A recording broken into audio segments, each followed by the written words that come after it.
কোন ধরনের অবিচার আর মেনে নেওয়া হবে না।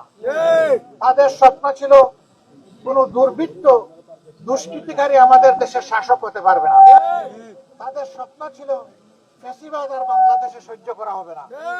তাদের স্বপ্ন ছিল আমরা এখন থেকে প্রত্যাশা একটা মানবিক নিরাপদ বাংলাদেশ দেখতে চাই, যেখানে প্রত্যেকটা নাগরিক শান্তিতে বসবাস করবে। আমরা আপনাদেরকে কথা দিচ্ছি, তাদের স্বপ্ন বাস্তবায়নে আমরা ইনশাল্লাহ লড়াই চালিয়ে যাব।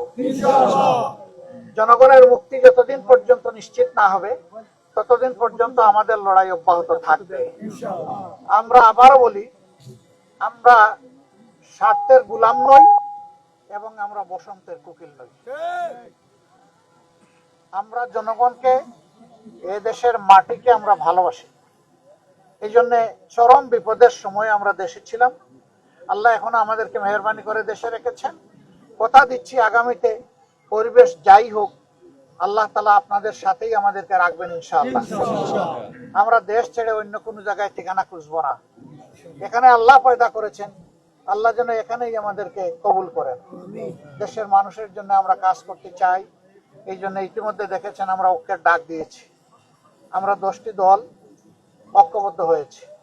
এখানে জামাত ইসলামী আছে, এনসিপি আছে, 2টা খেলাফত মজলিস আছে, তারপরে খেলাফত আন্দোলন আছে, এলডিপি আছে, এবি পার্টি আছে, জাগপা আছে, এরকম আরো অনেকেই আছে। আমরা সবাই মিলেমিশে হাত গুলায় একসাথে এক জায়গায় করে আমরা দেশ করতে চাই ইনশাআল্লাহ। আমরা বিশেষ করে যুবকদেরকে কথা দিচ্ছি, ইনশাআল্লাহ আল্লাহ আমাদেরকে তৌফিক দিলে তোমাদেরই প্রত্যাশার বাংলাদেশ আমরা গড়ব। এবং এই সমাজের চাবি, নেতৃত্ব আমরা তোমাদের হাতে তুলে দিয়ে আমরা পিছন থেকে তোমাদেরকে শক্তি যোগাবো, সাহস যোগাবো, সমর্থন দিয়ে যাব, ভালোবাসা দিয়ে যাব ইনশাআল্লাহ। তোমরা তৈরি হও।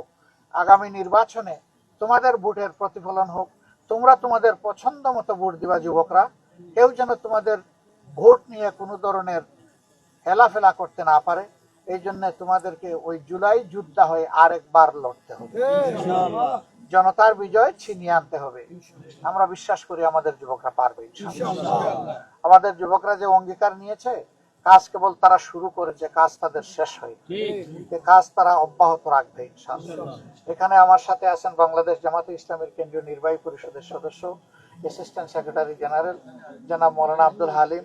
তার পাশে বসা আছেন আপনাদের এলাকার কৃতি সন্তান এনসিপির সদস্য সচিব আমাদের ভাই আক্তার হুসাইন, এবং তার পিছনে বসা আছেন জুলাই আরেক যোদ্ধা, আপনাদেরই এলাকার সন্তান, এই ঠাকুরগা, তার বাড়ি সিফাতুল্লাহ, ঢাকা বিশ্ববিদ্যালয়ের সাবেক কৃতি ছাত্র, ইসলামী ছাত্র শিবিরের নেতৃবৃন্দ আছেন, জামাত ইসলামের জেলা শাখার নেতৃবৃন্দ আছেন। এবং এই আসনে আমরা 10 দলের পক্ষ থেকে আপনাদের সামনে যাকে উপহার দিয়েছি, আপনাদের সকলের প্রিয় মানুষ, বিশিষ্ট মুফাসসিরে কোরআন, আলেমে দ্বীন হযরত মাওলানা নুরুল আমিন, তাকে আপনাদের কাছে আমরা আমানত রেখে গেলাম। আপনারা কি কবুল করলেন? আলহামদুলিল্লাহ। আপনারা প্রত্যেকটি গ্রামে, প্রত্যেকটি ঘরে এই আওয়াজ পৌঁছে দিবেন, আমাদের সালাম পৌঁছাবেন। এই মাটিকে আল্লাহ তাআলা বরকতময় করুক। যেই সন্তান বাংলাদেশের আন্দোলনের মোড় ঘুরিয়ে দিয়েছিল, আমরা তাকে কখনো ভুলবো না। আমরা তাকে আমাদের বুকের বিছানায় সর্বত্র সব সময় জায়গা দিয়ে রাখবো ইনশাআল্লাহ, এবং তার সঙ্গীদেরকেও। আল্লাহ হাফিজ। আসসালামু আলাইকুম ওয়া রাহমাতুল্লাহি ওয়া বারাকাতুহু।